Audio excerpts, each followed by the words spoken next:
Hello, and welcome to the Deep Dive, where we take complex ideas and distill them into essential, actionable knowledge for you, our curious listener. Today, we're embarking on a truly profound journey, deep into the heart of Sri Vaishnavism, an ancient and, well, vibrant spiritual tradition. And we're guided by one of its most towering intellects. We've been handed a rich stack of sources for this deep dive, primarily excerpts from a foundational text, Srimad Rahasya Traya, that's authored by the revered Vedanta Desika. Our mission today is to unpack Desika's intricate explanations. We're looking at different paths to liberation, the unique lifestyle of a spiritual seeker after a profound act of surrender, and also the nuanced understanding of social structure within this rich tradition. It's a deep dive into ancient wisdom that I promise you offers surprising insights and challenges, actually, for our modern lives, especially concerning what it means to truly let go and trust. Indeed. Vedanta Desika's work, particularly the Rahaysa Traya, provides a really comprehensive view of Ramanuja's philosophy. Specifically, it's from the perspective of what's known as the Northern School of Sri Vaishnavites, or Vadakale. So we'll be exploring how these deeply spiritual concepts articulate the human journey towards the divine, and what it truly means to live a life of devotion and surrender, shaped by that specific philosophical lens. Hashtag tag 11, Vedanta Desika and the Foundations of Sri Vaishnavism. Okay, let's unpack this then. Before we dive into the nitty-gritty of paths to liberation and the surrendered life, who exactly was Vedanta Desika, and what makes his Rahayasa Trayasara such a pivotal text for us today? What kind of mind are we engaging with here? Well, Vedanta Desika was truly a polymath, a philosopher, theologian, and poet of extraordinary caliber, living back in the 13th and 14th centuries. His output is just astounding. It encompasses Sanskrit, Tamil, and Manipravalam, which is this unique blend of the two languages. His major prose work, the Srimad Rahasya Traya, translates roughly to the essence of the three mysteries, the prime example of his genius. It's written in Tamil, but woven throughout with a significant admixture of Sanskrit. Quite complex. But he wasn't just a systematic prose writer. He even composed a monumental 24-canto Mahakavya, an epic poem called Yadavavyudhyam, on the life of Sri Krishna. This epic, it was so profound that even the great Advaitic teacher Sri Appaya Dikshitar wrote a commentary on it. It beautifully weaves profound philosophical and religious ideas right into its poetry. It's a truly peculiar feature of his genius, this ability to express deep spiritual truths through multiple literary forms, blending, intellectual rigor with artistic expression. That's fascinating, a philosopher who also writes epic poetry. What does that unique blend of rigor and artistry tell us about the nature of spiritual truth in this tradition? Is it suggesting that profound knowledge isn't just intellectual, something to be reasoned through, but must also be experienced, felt, maybe even celebrated, much like art? It sounds like he wasn't just documenting, but interpreting and making it accessible on multiple levels. Absolutely. That's a great way to put it. It implies that truth isn't solely conceptual. It has a living, vibrant dimension, one that can be conveyed through the beauty and emotion of poetry just as much as through logical argumentation. The Rahasya Traya itself serves as a detailed manual. It meticulously outlines the doctrines of Visishtadvaita and provides a proper code of conduct for a Sri Vaishnava. Now, what's truly crucial for our deep dive here is that this text explicitly presents the religious and spiritual tradition connected with Ramanuja as understood by the northern school of Sri Vaishnavites, the Vadakale. So this provides us with a very clear and specific lens through which to view these profound topics. It gives us a foundational understanding of their unique interpretations and practices, particularly their emphasis on the path of Prapati, which we'll definitely delve into shortly. Right. So to truly appreciate Desika's insights and this specific Bhattacharya perspective, we first need to understand the philosophical landscape he's operating in. This is Visishtadvaita. What are the core reals or tattvas in this system? And maybe could you give us a quick, accessible overview of Visishtadvaita itself? Just the basics. Certainly. To understand Desika, we first need to grasp Visishtadvaita. It translates roughly to qualified non-dualism. Unlike some other philosophies that might declare everything is exactly the same as God, Visishtadvaita posits that everything, all individual souls, or chit, and all matter akit, are unique qualifications or attributes of God, or Iswara. They form his body, in a sense. They're distinct, yes, but inseparably dependent on him. Think of it like the rays of the sun. They're distinct from the sun, but ultimately part of it, right? Within this system, we identify three kinds of tattvas, or fundamental realities that truly exist: chit, akit, and Iswara. So first we have chit. This refers to all sentient beings. These are the jivas, or individual souls. Fundamentally, they're atomic in size, yet capable of pervading their entire body with knowledge. Desika classifies them into three distinct categories. One, the Buddha. These are souls currently in bondage within samsara, the endless cycle of births and deaths. Their inherent infinite knowledge and bliss are sort of contracted or obscured in this state, like a lamp hidden under a bushel basket, maybe. They're entangled with matter and karma. Okay, the bound souls. Exactly. Then there are the mukta, souls who have successfully attained liberation from the cycle of samsara. They have regained their full, uncontracted knowledge and bliss and are united with the Lord in his eternal abode. Liberated ones. Got it. And finally, the nitya, the eternally free souls. These are beings like Adisesha, the divine serpent, and Garuda, the divine eagle. They have never been in samsara. They exist solely to serve the Lord eternally in his transcendental realm. So the jiva, whether bound or liberated, is atomic, eternally present, and fundamentally capable of infinite knowledge and bliss. Though, as I said, this capacity is obscured by karma and matter when in bondage. Second, we have a cheat. This is non-sentient matter. And this also has three forms according to Desika. 1, prakriti. This is matter as we commonly understand it, the physical universe around us. It possesses the three qualities or gunas of sattvam, goodness, purity, lightness, rajas, activity, passion, motion, and tamas, inertia, darkness, heaviness. And prakriti is constantly undergoing modifications, evolving into the complex world we experience. Right, the stuff of the everyday world. Correct. Next is Suddha Sattvam. This means pure goodness or pure being. It's a divine eternal matter entirely distinct from ordinary prakriti. It's a kind of transcendental substance that makes up the celestial region of eternal glory, known as Paramapada. This is where Iswara resides with the muktas and nityas. It's described as being of supreme splendor, effulgent, and so immeasurable. I mean, really immeasurable. So much so that not even the muktas, nityas, or Iswara himself can fully gauge its extent. Wow. Yeah. Lastly, there is kala, or time. Time is eternal, all-pervasive, and notably lacks the three qualities of prakriti. It serves as the medium, in which the evolutes of prakriti undergo their modifications. It gives structure to change. These two kinds of achit sattvam and prakriti, which is sometimes called misra sattvam or mixed sattva because of its blend of gunas, they serve as vada and sentient beings, as objects of enjoyment, as accessory instruments for enjoyment, and as places of enjoyment. That's a staggering detail about Sudasattvam, something so divine, so foundational to the Lord's abode, yet beyond even his full gauge. What are the implications of that immeasurability? For understanding divine transcendence, or even, well, the limits of comprehension for us mortals, it speaks to a profound mystery at the heart of reality, doesn't it? It truly does. That immeasurability really highlights the infinite, unfathomable nature of the divine realm itself, and by extension, of Iswara. It suggests that even in liberation, or as eternally free beings, there are aspects of the divine glory that are just so vast, so opulent, that they remain a source of perpetual wonder and exploration, even for the most exalted beings. It means there's always more to experience, more to marvel at, that the divine is never fully exhausted in its manifestations or essence. And finally we come to Iswara, the supreme being. This is the ultimate reality, Bhagavan, characterized by infinite knowledge, bliss, and hosts of auspicious qualities like might, compassion, accessibility. And he's entirely free from any blemishes or imperfections. Now, if we connect this to the bigger picture, Iswara is not just separate from Chit and Achit. He is their inner self, their antaryami. All sentient and non-sentient things form his body, articulating what's known as Sarya Saribhava. Sarita Saribhava. Okay, that's a key philosophical concept. Can you give us a really clear analogy, something to help us grasp this intimate relationship between Iswara and Chit and Achit without getting too bogged down in jargon? Absolutely. Let's try this. Think of the universe, with all its souls and matter, as being like God's body. He is the soul, the Suri, or the indweller. And everything within it, us, matter, time, is his Surya, his body. Just as your soul controls and sustains your body, it isn't tainted by, say, a cut on your finger or the aging of your cells. Iswara controls and pervades all creation without being affected by its faults or imperfections. He is omnipresent, pervading all, yet crucially, he is untouched by their faults. Just as the individual self isn't affected by the changes of childhood or old age in the body it inhabits, it's an intimate, dependent relationship where everything emanates from and serves the divine, yet without compromising divine purity. It's not a mere metaphor, you see, but a deeply integrated metaphysical reality in this view. Okay, so Iswara is not just the ultimate reality encompassing everything, but is also intimately connected and present within it.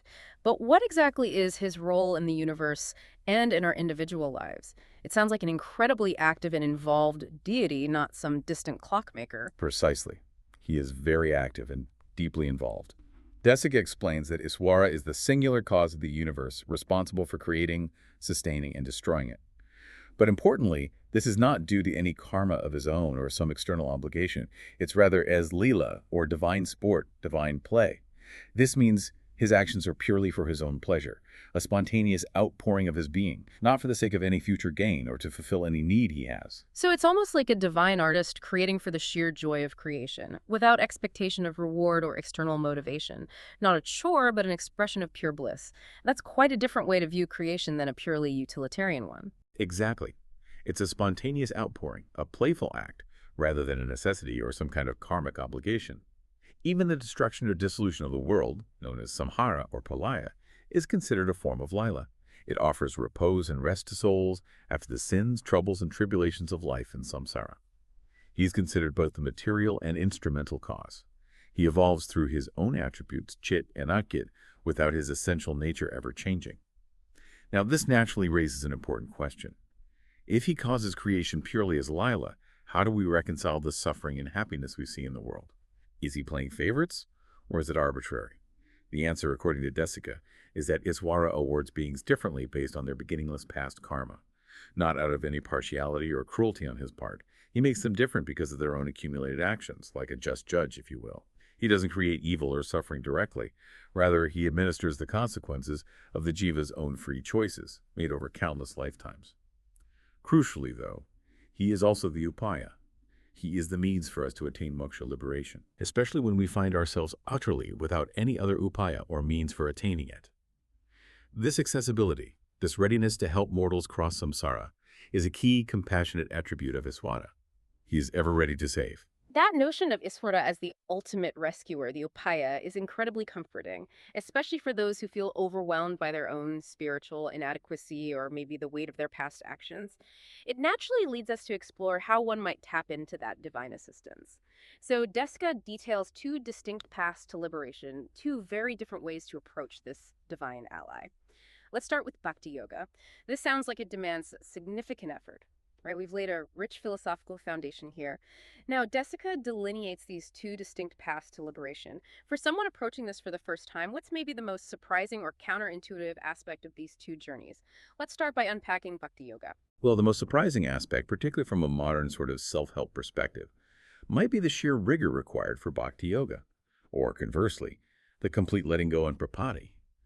Bhakti yoga is a highly disciplined path. It's characterized by continuous, unsurpassed love for Bhagavan. This love isn't just a fleeting emotion, it's carefully cultivated through sustained, intense meditation.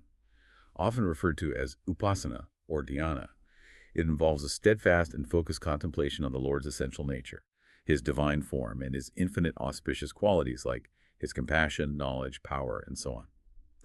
It's an intense and deeply personal engagement with the divine that requires constant effort. And to practice bhakti yoga effectively, one typically progresses through several quite arduous preparatory stages. This journey often begins with karma yoga. This involves performing all prescribed duties, whether ritualistic, social, or personal, without any attachment to the results or fruits of those actions. The focus is on the act itself as an offering, not on what it might bring you.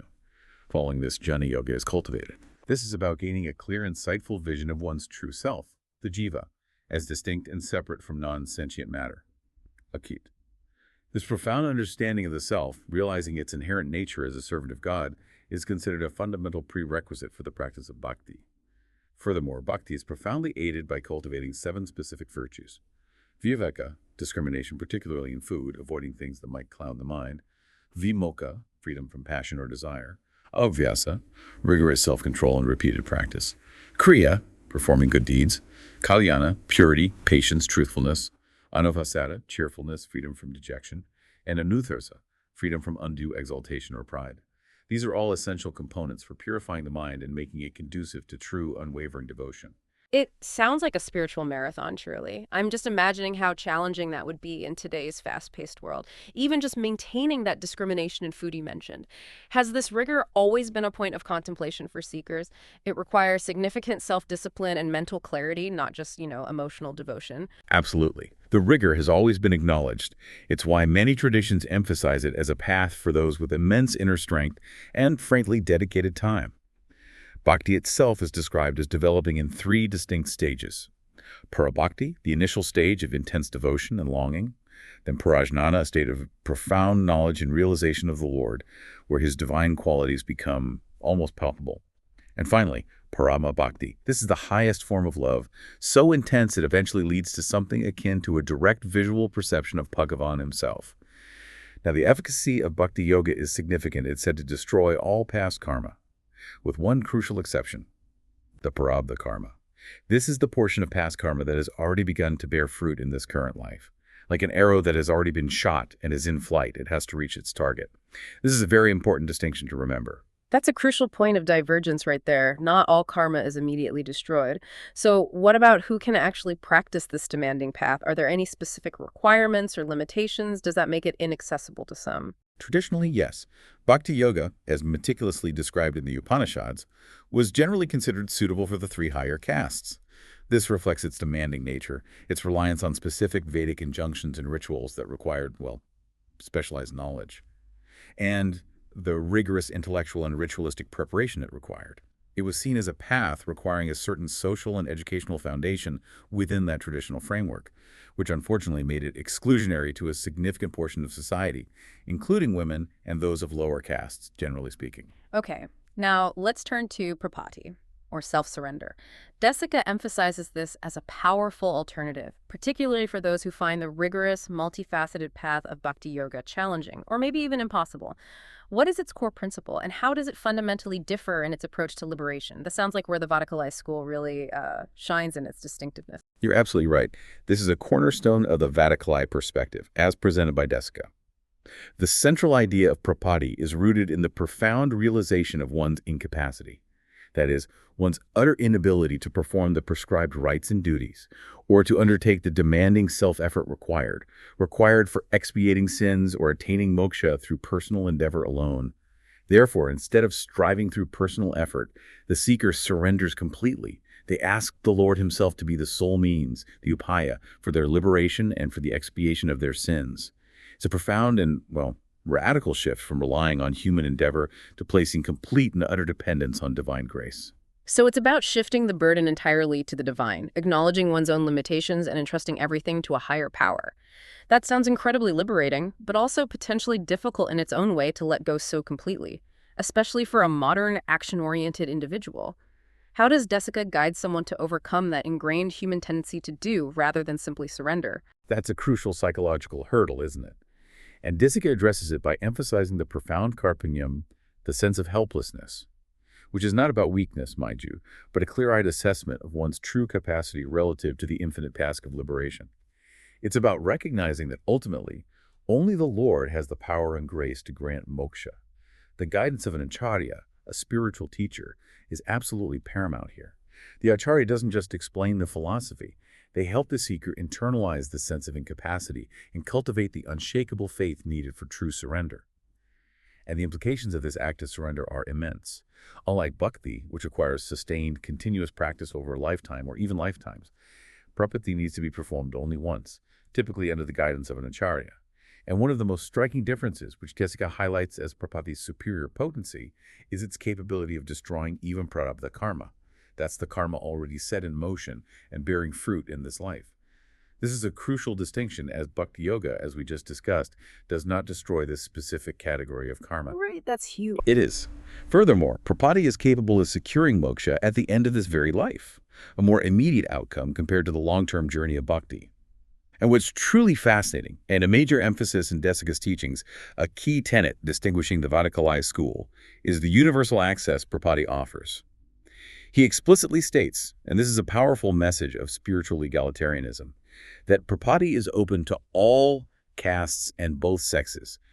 This democratizes the path to liberation. It makes it accessible beyond the traditional caste and gender restrictions that often apply to paths like bhakti yoga. This universality is really a cornerstone of the Vadakalai emphasis. That certainly broadens the scope significantly, making liberation a possibility for anyone, regardless of their social standing or gender. It's a truly revolutionary idea for its time. What then are the essential components, the accessories that constitute this act of surrender? It can't just be a wish, right? There must be a specific method and mindset involved. Indeed, it's a very specific and heartfelt process, not just a casual wish. Desika identifies 5 core accessories, or angas of prapati. Sometimes it's presented as 6. with this surrender of self being the main act, or engi, the thing being surrendered. But these 5 are the accessories to that. 1. Anukulya Sankalpa. This is the firm resolve to do whatever is pleasing to the Lord, an internal commitment to align one's will with the divine. 2. Pratikulya Varjana, the resolute avoidance of whatever is displeasing to him, actively abstaining from actions, thoughts, words that go against divine will or harm others. 3. Karpanyam, the deep and genuine sense of helplessness, recognizing one's utter inability to protect oneself or attain moksha through personal effort is profound humility. 4. Mahavisvasa, supreme, unshakable faith and conviction that the Lord will protect and save. Not blind faith, but deep trust rooted in understanding his nature. And 5. Guptritva Varanam, the earnest supplication or prayer to the Lord, explicitly begging him to be the protector, the sole refuge, a direct appeal for his grace. That karpanyam, that deep sense of helplessness. It might be difficult for many in our modern, self-reliant culture to grasp. How might that manifest in a relatable way? Perhaps even an everyday sense, for someone struggling to find that humility. That's a good question. In an everyday sense, Karpanyam isn't about wallowing in despair, but more a realistic self-assessment. Imagine you're trying to solve a complex, maybe life or death problem, say, navigating a serious illness or a huge financial crisis, and you've genuinely tried everything in your power, but it's just not enough. Karpanyam is that moment you genuinely say, okay, I've done all I can, I'm utterly out of options here, and I need help beyond myself. It's a profound recognition of human limits. And for the Prapana, it directs that appeal specifically to the divine. Now, this raises an important question naturally. How can a supreme being, who is omniscient and omnipotent, respond to such a human act of surrender, especially considering the vastness of human sin and the Lord's own independence? Desika addresses these common doubts. He explains that the Lord's own inherent attributes actually remove any perceived obstacles. These include his boundless compassion, that eternal master-servant relationship, he holds with all beings, his unwavering will to redeem Sankalpa, and even his own profound satisfaction in the act of saving a surrendered soul. He enjoys saving. Furthermore, Lakshmi, his divine consort, plays a crucial role as Purushakara. She acts as a helpful recommendation, or advocate if you like. She embodies compassion and actively intercedes, advocating for the jiva's pardon. The Dvaya mantra, a foundational 2-part sacred utterance in Sri Vaishnavism. Its first part, Srimat, invokes Lakshmi's presence. This signifies her inseparable role and pivotal power in the act of salvation, emphasizing that the Lord acts with his consort in his redemptive activities. So, the efficacy of Prapati isn't dependent on human worthiness or the sheer scale of human effort, but purely on divine grace, empowered by both Bhagavan and Lakshmi. And Lakshmi's role as Purushakara seems vital. It makes the divine connection feel more accessible somehow.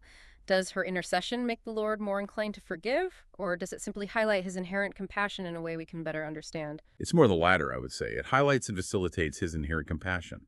Lakshmi, as the embodiment of grace and compassion, acts as a bridge. While Bhagavan is infinitely compassionate on his own, the jiva's feeling of unworthiness, or perhaps fear of his justice, can be a barrier. Lakshmi's presence and recommendation assure the jiva of the Lord's readiness to forgive and accept. It makes the act of surrender less daunting, maybe, and more certain of success. It emphasizes that dual aspect of divine grace, justice balanced with boundless mercy, and provides immense comfort to the devotee. Okay, so let's summarize and clearly distinguish these 2 paths. While both bhakti and prapati ultimately lead to the same supreme goal of moksha, Desika meticulously highlights clear and significant differences between them. And this really solidifies the Vadakalaya emphasis on prapati. First, concerning the nature of effort. Bhakti yoga is characterized as a sustained, self-initiated effort on the part of the seeker. That makes it a satyupaya, a means to be accomplished by human endeavor. It's like building a bridge with your own hands, metaphorically speaking. Prapati, conversely, is a singular act of surrender, a complete relinquishing of self-effort.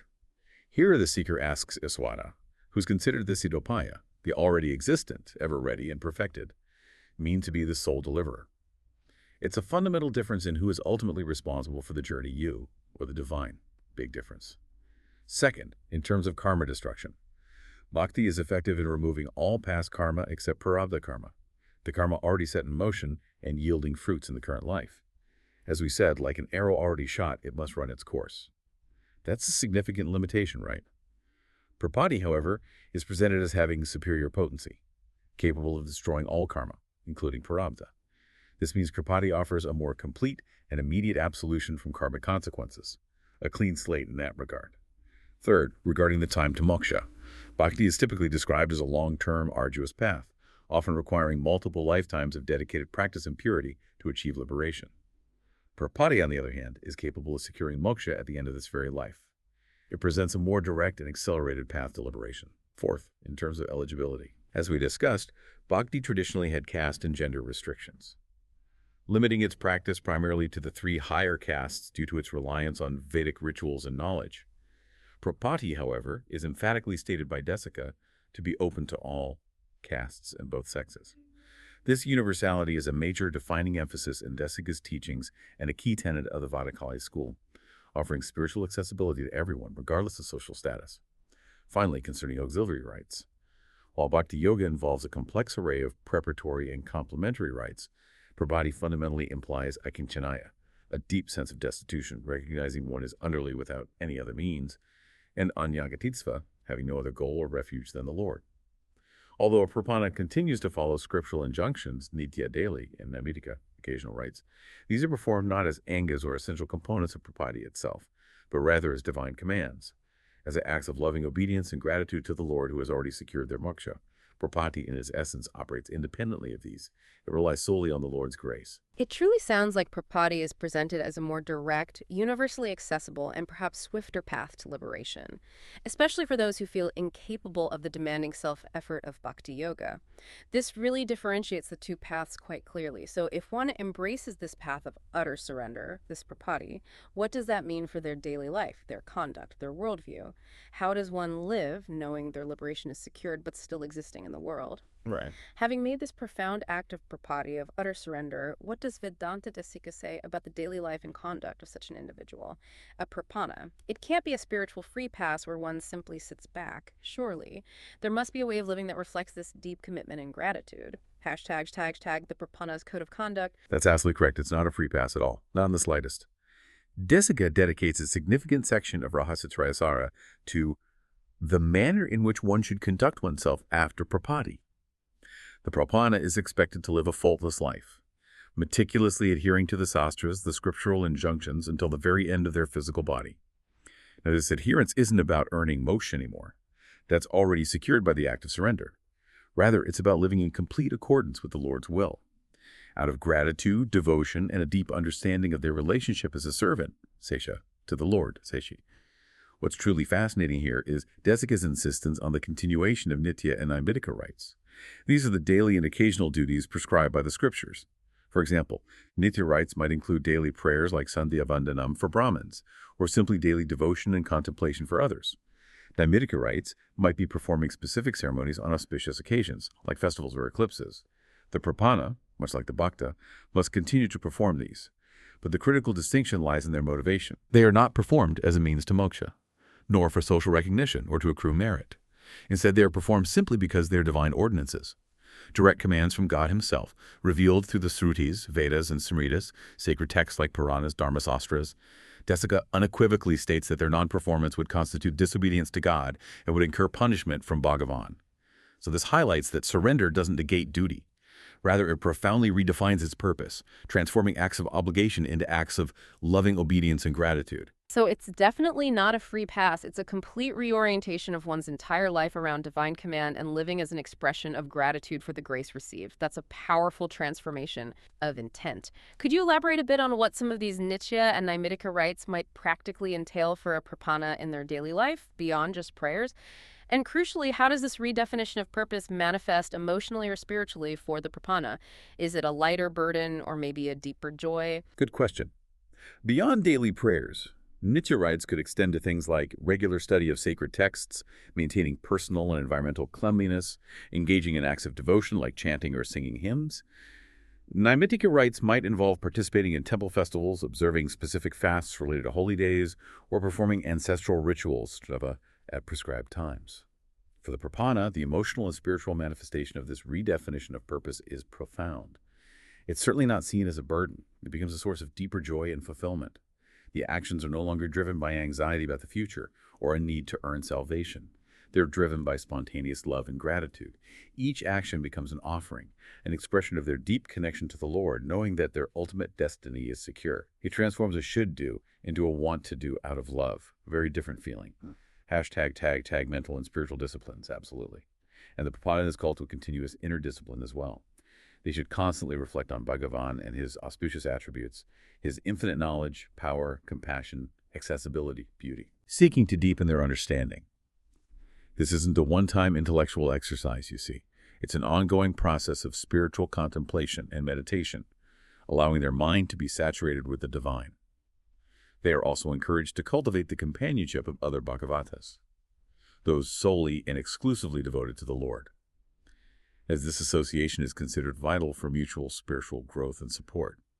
Surrounding oneself with like-minded individuals helps reinforce spiritual values and provides encouragement on the path. Furthermore, service to Archa, the deity images in temples, is highly emphasized as a form of Kankarya, a loving, selfless service to the Lord, which is seen as one of the highest expressions of devotion for a Prapana. A key characteristic that a Prapana must maintain is the consciousness of one's utter helplessness that Karpanyam we discussed. The Prapana must continually remember and affirm, I am the abode of all transgressions. I have no means of protecting myself, and I have nothing else to attain than thee. This profound humility and gratefulness to Bhagavan for his boundless grace are paramount. It prevents any resurgence of ego or self-reliance, keeping them rooted in the understanding that their liberation is solely due to divine mercy. They are also explicitly encouraged to constantly seek spiritual knowledge, not to become complacent in their understanding even after having attained liberation through surrender. The journey of knowledge and devotion continues, deepening their appreciation of the Lord's glory. That deep humility, Kirpanyam, is so central. But how does a Prapana maintain that consciousness of utter helplessness without it becoming, a source of self-deprecating negativity or maybe paralyzing anxiety in their daily life? It seems like a delicate balance. It is a delicate balance, yes. And Desika emphasizes it as a conscious, grateful humility rather than a self-defeating one. It's not about dwelling on one's flaws in a negative way, but acknowledging them in the light of divine grace. The Prapana remembers their inherent incapacity to achieve liberation on their own, which then magnifies their gratitude for the Lord's unmerited compassion. This gratitude is what fuels their loving obedience and service. So it's not a source of anxiety, because the protection is already assured, right? Instead, it becomes a wellspring of profound thankfulness and an impetus for devoted service, knowing they are utterly dependent and yet utterly safe in the Lord's care. Hashtag addressing transgressions and worldly concerns. Okay. What happens then if a Prapana, despite all this discipline and devotion, commits an offense, slips up?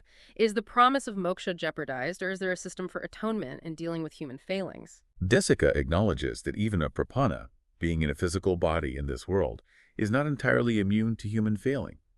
Of course not. While they are not likely to offend, due to their deep commitment and the overwhelming sense of gratitude, if offenses do occur, prayashita, or atonement, is necessary. For deliberate offenses, a further prapati is specifically ordained, meaning a fresh act of surrender to seek pardon and reinforce their dependence. The Lord, in his role as the dispenser of justice and, well, as a loving parent, will indeed punish deliberate sins. This punishment might manifest even in this very life, perhaps through physical afflictions like blindness or lameness, or through social obloquy, loss of friends or relatives if proper expiation is not offered. However, and this is a crucial assurance for the Prapana, they will never go to the world of Yama or hell. Their moksha is irrevocably secured by their initial act of surrender. This demonstrates the protective power and ultimate efficacy of prapati, even in the face of human lapses. It ensures their final destination, though they may face temporary consequences for their actions. Furthermore, the Prapana is explicitly instructed not to feel anxiety about worldly concerns. Things like the maintenance of their body, their family, their possessions. Such matters are considered to be entirely directed by Iswa according to one's prarabdha karma, that portion of karma already bearing fruit in this life. Their mind is to be firmly fixed on the supreme infinite goal, the purushartha, which is moksha itself, not on temporary worldly benefits or material gains.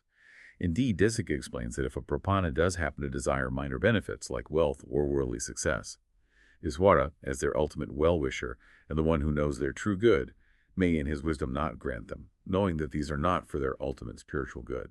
Wow. Yes, it demonstrates the Lord's continued benevolent and protective control over the Prapana's life, even sometimes at the cost of fulfilling their temporary desires. That's a fascinating thought. That the divine might actually withhold what we think we want for our ultimate good. It's like a wise parent who knows what's best for their child, even if the child doesn't understand it at the moment. It really reframes what answered prayer truly means, doesn't it? And where does a Prapanna live out this life of devoted surrender? Is there an ideal environment for nurturing this unique spiritual state?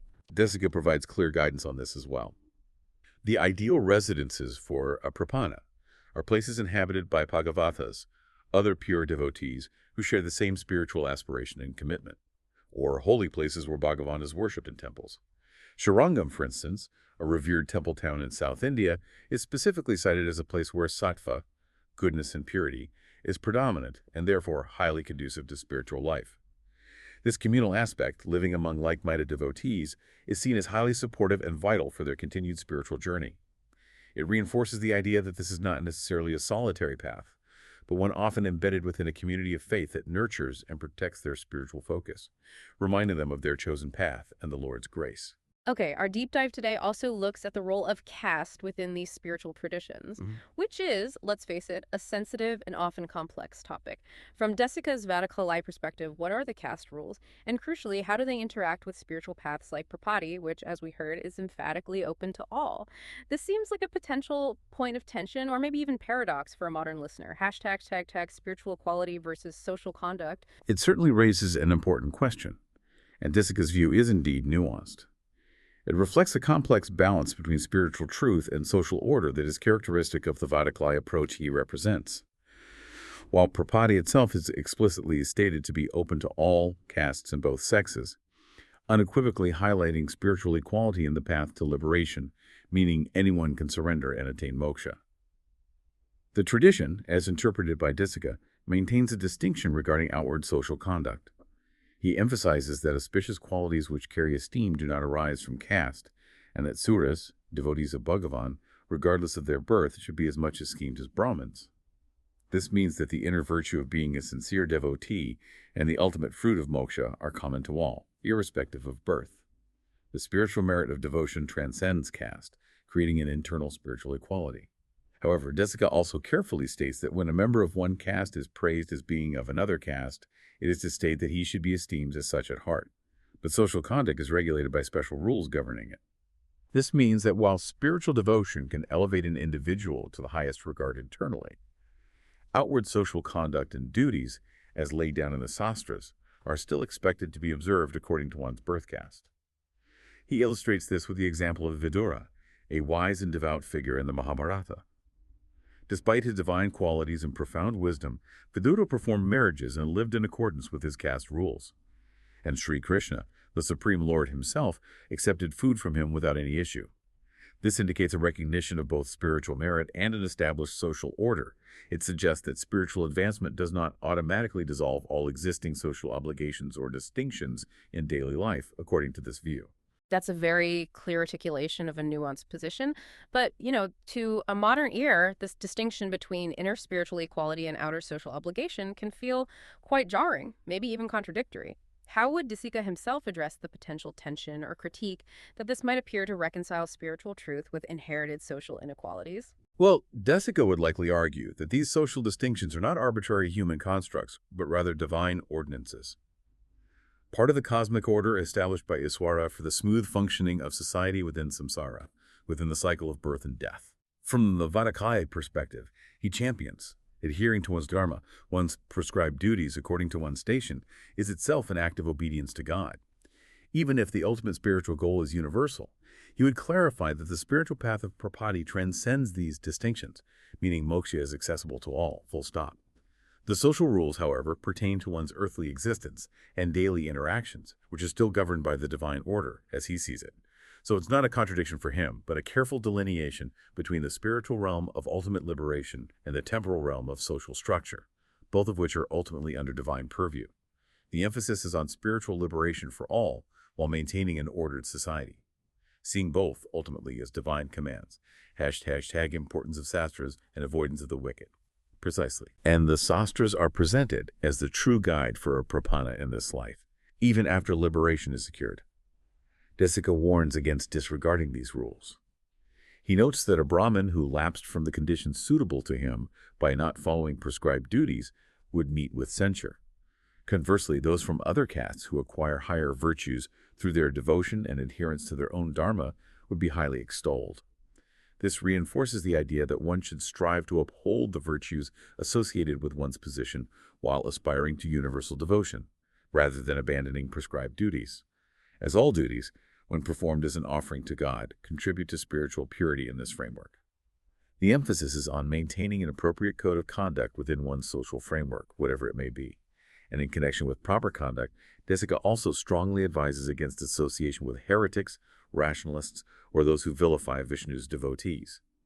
This is seen as gravely detrimental to one's spiritual path, regardless of one's caste, as it fosters enmity toward Bhagavan and his followers. Such associations can contaminate one's spiritual outlook and lead one away from the path of devotion. Even those who merely appear as devotees, without true devotion at heart, are to be treated with respect for their outward symbols, as a general courtesy. But genuine, intimate association should be reserved for the truly devout, the Bhagavatas, whose company strengthens one's faith and commitment. This discernment is seen as crucial for the Prapana to safeguard their spiritual purity and focus. It's certainly a complex balance. Internal spiritual truth and external social obligations all viewed through this lens of divine command. The idea that spiritual realization doesn't negate social duty but rather redefines its purpose is quite distinct. It asks for a deep level of integration between one's inner faith and outer life. What happens then when a Prapana's earthly journey comes to an end? What is the ultimate promise of this path of surrender?